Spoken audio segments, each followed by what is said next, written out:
بدك تعترف ولا لا؟ تعترف ولا لا؟ والله يا بابا انا ما بدخن، ليه ما بتصدقني؟ عم بعلمك والله ما بدخن. لك والله لك كسرك تاكسي، بدك العالم تحكي علي وتقول لي ابنك عم بدخن، ولك بدك توطيني راسي انت؟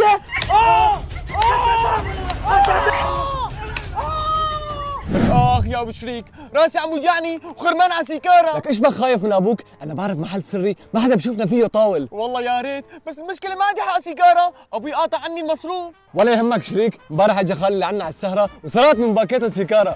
والله لنكيف نروح.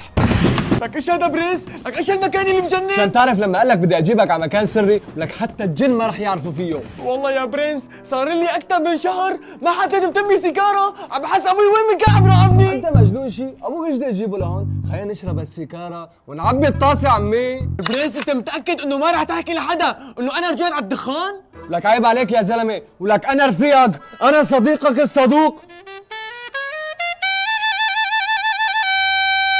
والله لنكيف. شغل. لك ايش شغال ما شغال؟ انا تارك الدخان لاني مضر بالصحه وبيعمل سرطان.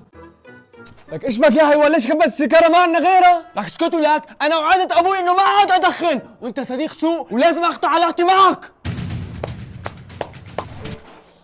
برافو عليك يا ابني، انا عرفت اربي، وانت ولك؟ بس يا عمو لا بس هو بطيخ، تعال لك